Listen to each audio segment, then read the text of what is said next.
लिखा है इसमें, कुछ खास छिपा है इसमें, इतिहास लिखा है इसमें, कुछ खास छिपा है इसमें, मर्यादा है कोई वादा है, विश्वास रखा है इसमें। सात फेरों से मिला ये तो उपहार है, मेरा श्रृंगार है, मेरा श्रृंगार है, मेरा श्रृंगार है, मेरा श्रृंगार है। मंगलसूत्र, मंगलसूत्र, मंगलसूत्र, मंगलसूत्र, मंगलसूत्र, मंगलसूत्र,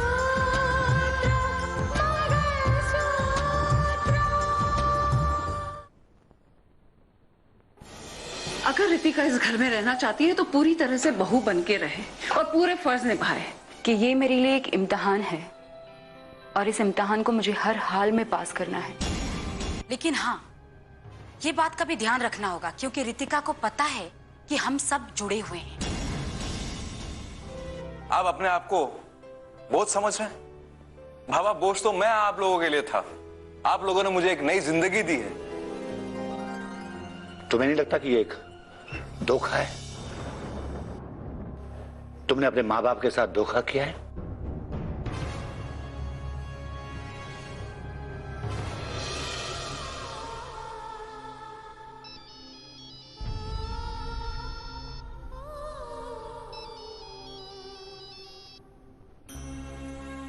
हाँ माँ, नमस्ते।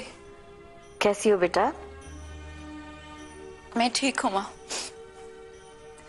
बेटा, तुम्हारी आवाज क्यों भारी लग रही है? तुम रो रही थी क्या? नहीं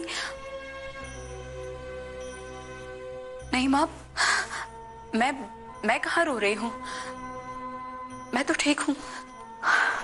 तुम्हारा ये क्यों सिर्फ उस घर में नहीं, इस घर में भी सवाल बनकर खड़ा है। और बेटा, अब इस सवाल का जवाब ढूंढना पड़ेगा, तभी तुम भी सुकून से रह पाओगे और शायद हम भी सुकून से रह पाए। माँ, दरअसल वो, मैं जानती हूँ तुम्हारे पास इन सवालों के कोई जवाब नहीं है, और ये भी समझ गई हूं कि तुम आज भी अपनी उस सोच पर कायम हो। माँ, न चाहते हुए भी एक बार फिर से मैं आप सभी के लिए एक प्रॉब्लम बन गई हूँ। देखो ना, मैं लाख कोशिश करती हूँ लेकिन बेटा, दरअसल मैं चाहती थी कि कल तुम घर आ जाओ, तुमसे कुछ बातें करनी है। अब माँ, क्या बात करनी है बताइए। ऐसा है ना कि बेटा, वो बातें सामने बैठकर ही हो सकती हैं। हम चाहते थे कि कोई भी फैसला लेने से पहले तुमसे भी सलाह कर ले। दरअसल वो बात रोहित से जुड़ी हुई है। रोहित? तुम आओगी ना? हाँ माँ, मैं आती हूँ आपसे मिलने के लिए। अच्छा बेटा।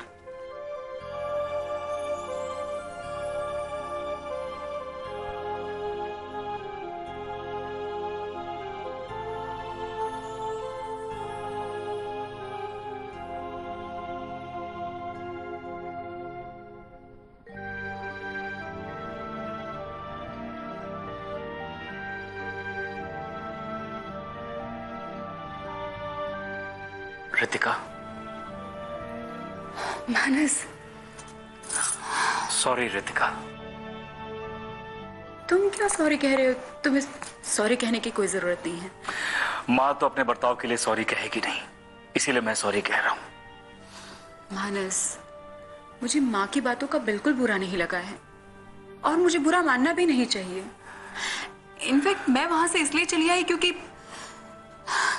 मैं उन लोगों को और ज्यादा डिस्टर्ब नहीं करना चाहती थी। मेरी वजह से वो और ज्यादा नाराज हो जाती। तुम मेरा यकीन मानो, मुझे माँ की बातों का कभी भी गिला शिकवा नहीं हुआ है।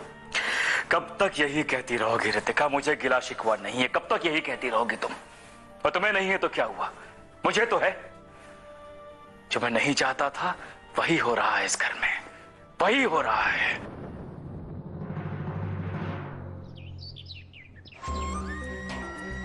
एक दलदल से निकलने के लिए दूसरे दलदल में पांव रख देना, यह अकलमंदी नहीं है भाई जी।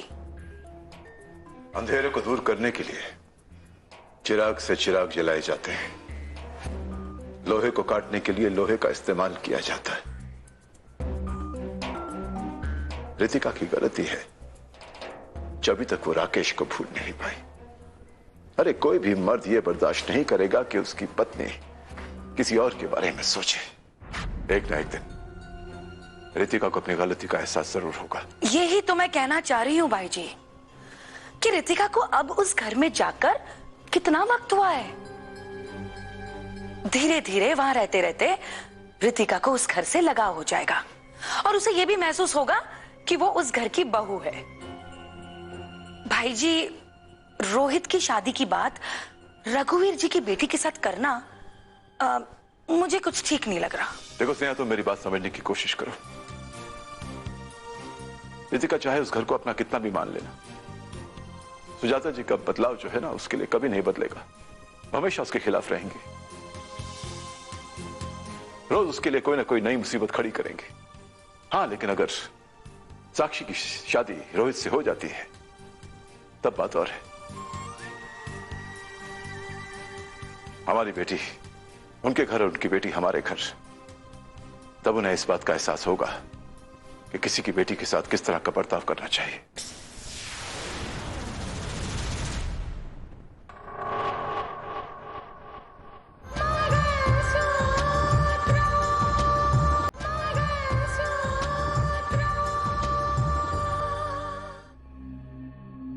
मैंने रितिका को फोन किया था। क्या कहा उसने? उसने कहा है कि वो कल यहां आएगी।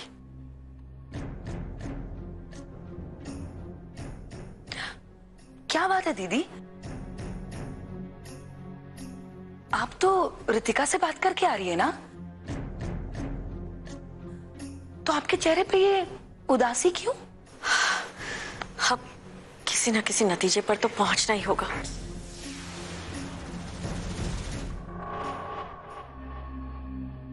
एक बात तो तय है कि वो उस घर में खुश नहीं है।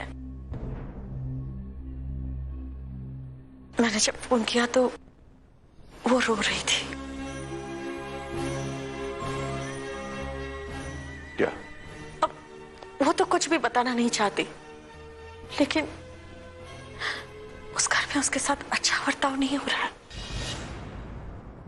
अब मैं समझी भाई जी कि हमारे पास अब एक ही रास्ता बचा है कि रघुवीर जी की बेटी हमारे घर में बहू बनकर आ जाए।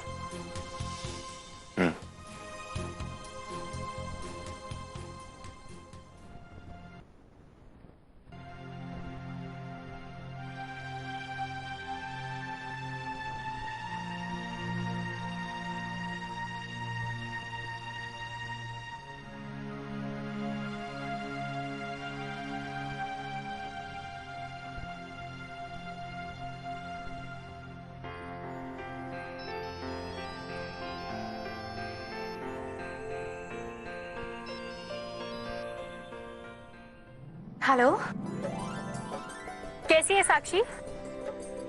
मैं अच्छी हूँ, तू कैसी है? दीदी कैसी है? पता नहीं दिव्या, तुम खुद ही फोन करके पूछ लो। कोई फायदा नहीं है साक्षी, क्योंकि वो सच हरगिज नहीं बताएंगे, लेकिन तुम उनके बारे में सच जरूर बता सकती हो। अब जाने दो दिव्या,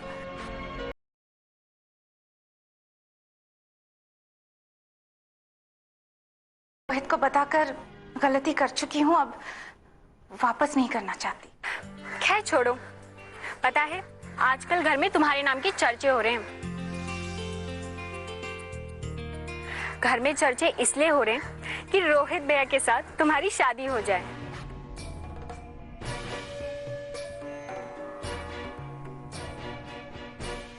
क्या हुआ साक्षी, तुम इतनी खामोश क्यों हो गई? घर में इस बात के चर्चे चल रहे हैं, लेकिन तुम्हारी मर्जी के बगैर तो कुछ नहीं हो सकता। इसलिए मैं तुम्हारी मर्जी जानना चाहती हूँ।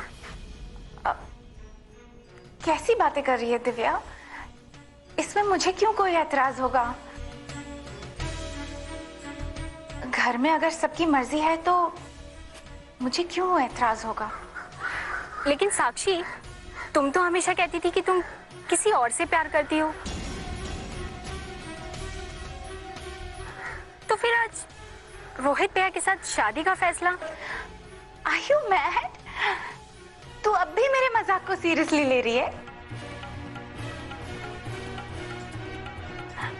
अरे I was just pulling a leg, stupid. मैं तो तेरी टांग खींच रही थी। मैं किसी से प्यार नहीं करती, मैं तो ऐसे ही सिर्फ तुझे बना रही थी। क्या? चलो, मैं बाद में बात करती हूँ। Bye Divya, see you soon. Bye.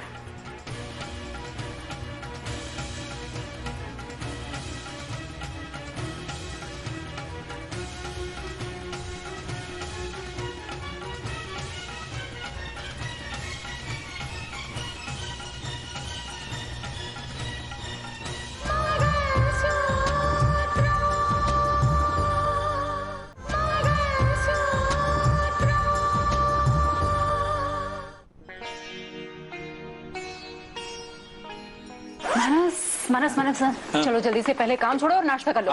Ritika, तुम्हें ऑफिस नहीं जाना है? तैयार हो जाओ, गेट रेडी। अरे मैं तैयार हो जाऊंगी, तुम पहले नाश्ता कर लो। चलो। अच्छा लिसन लिसन लिसन, माँ को तुमने नाश्ता दे दिया? मैं माँ जी को और पापा जी को नाश्ता देने ही जा रही हूँ। तो... तुमने खुद नाश्ता किया? अरे मैं कर लूंगी नाश्ता। No you listen, do you listen to me? तुमने कल रात भी कुछ नहीं खाया था Ritika. It's not good. Okay, जाओ अपना नाश्ता लेके आओ, हम साथ में नाश्ता करेंगे, फिर साथ में दफ्तर जाएंगे। गो। तुम ना बहुत जिद्दी हो। जाओ नाश्ता लेके आओ। देखा क्या? मैं तुम्हें एक बात बताना भूल गई। एक्चुअली ना कल रात को मम्मी का फोन आया था, वो कह रही थी कि मुझे घर पे जाना है उनसे मिलने के लिए, कुछ बात करनी है उनको। तो क्या करूं? माँ है वो तुम्हारी, एक बेटी का दर्द माँ से ज्यादा कौन समझ सकता है। देखो हमारे घर के हालात वहां भी खुल चुके हैं, इसीलिए बुलाया होगा बात करने, ऑब्वियसली। नहीं मानस, वो तो कह रहे थे कि उनको रोहित के बारे में कोई बात करनी है। रियली? हाँ। तुम्हें वहां बुलाने का अच्छा बहाना है, रोहित के बारे में बात करनी है। तो तुम्हें क्या लगता है, मुझे जाना चाहिए या नहीं? ऑफ कोर्स जाना चाहिए। जाओ, जाके देखो, सुनो क्या कहना चाहते हैं वो लोग। रितिका, हमने समझौता कर लिया है ना? अब दो खानदानों के बीच समझौता कैसे होगा ये समझ में नहीं आ रहा है।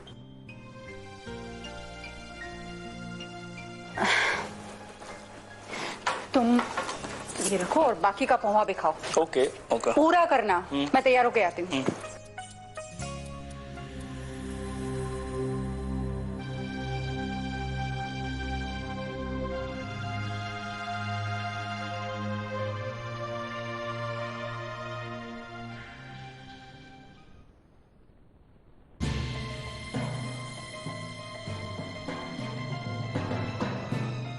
अर्जुन, सॉरी थोड़ा लेट हो गया।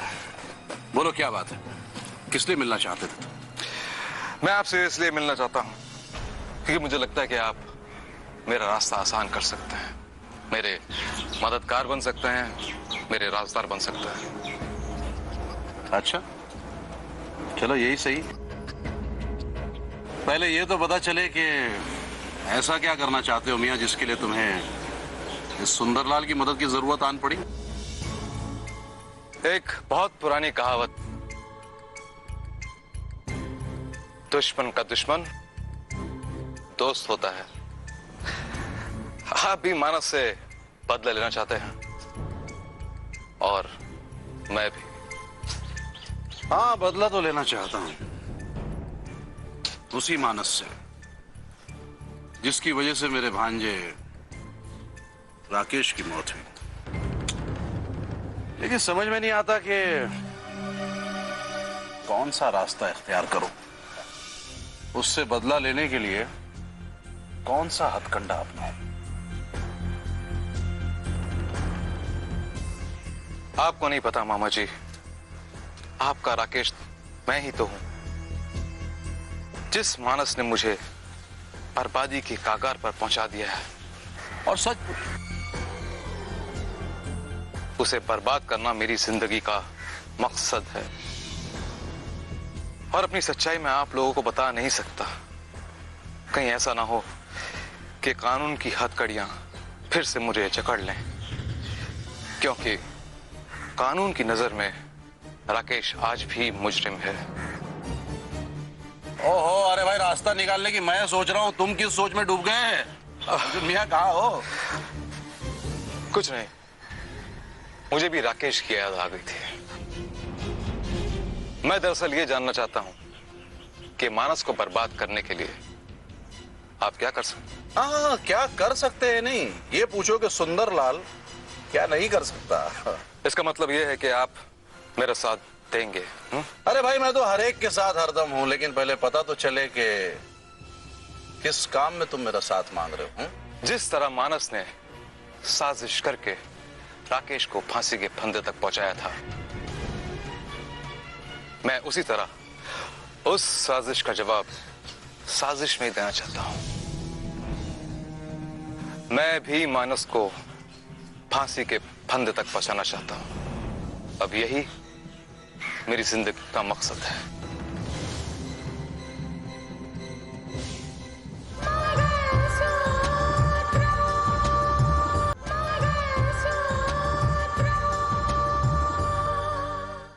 मैं भी मानस को फांसी के फंदे तक पहुंचाना चाहता हूं। अब यही मेरी जिंदगी का मकसद है। जिन सवालों का जवाब राकेश के माता पिता को नहीं मिला, अब वो सारे सवालों के जवाब मैं दूंगा। अगर आप मेरा साथ दें तो। अरे भाई, मैं तो कदम ब कदम, हर वक्त, हर जगह, हर लम्हा तुम्हारे साथ हूं। बस आवाज देकर देखो, ये सुंदरलाल तुम्हें बंसी बजाता हुआ हाजिर मिलेगा। और सच पूछो तो मेरे दिल में जो आग लगी हुई है ना, उसे ठंडक तभी पहुंचेगी, इस दिल को सुकून तभी पहुंचेगा जब मैं उस मानस को फांसी के तख्ते पर चढ़ता हुआ देखूं। आएगा, बहुत जल्द वो दिन आएगा जब मानस को सजाए मौत सुनाने वाला कोई और नहीं, जस्टिस आदित्य प्रताप होगा।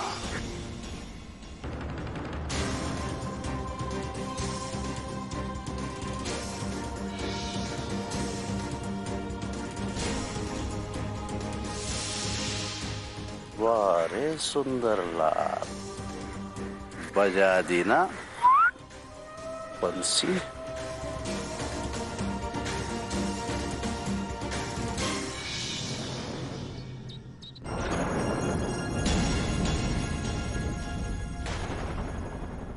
तेरी जो ननंद है ना साक्षी, हम उसे अपने घर की बहू बनाना चाहते हैं।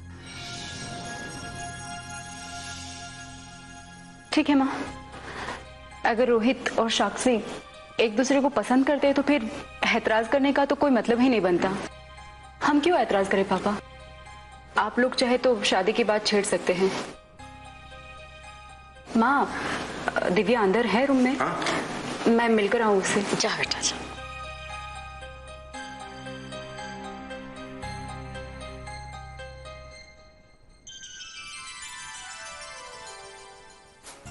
दीदी कैसी है?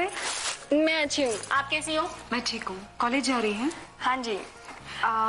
मुझे तुमसे एक बात करनी है। बैठो।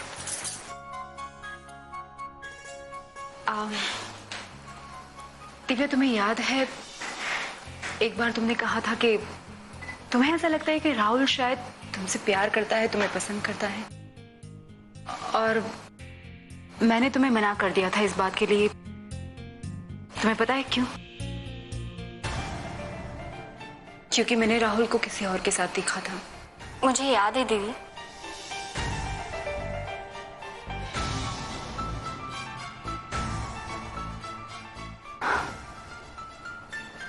लेकिन दिव्या, मुझे लगता है कि वो मेरी गलत फहमी थी,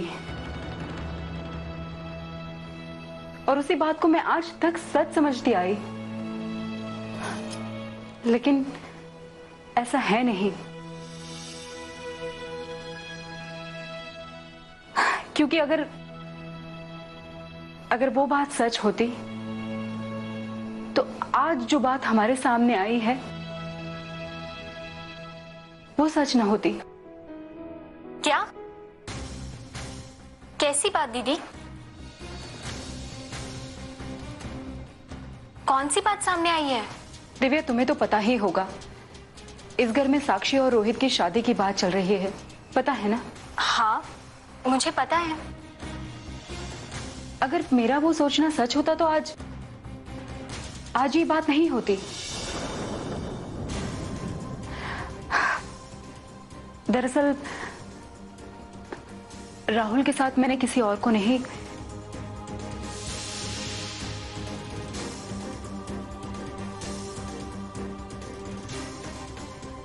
साक्षी को देखा था।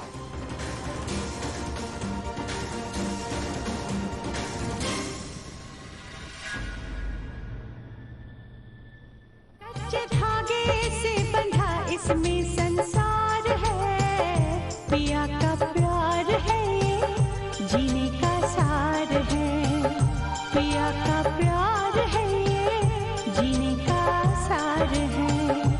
मंगलसूत्र मंगलसूत्र मंगलसूत्र मंगलसूत्र।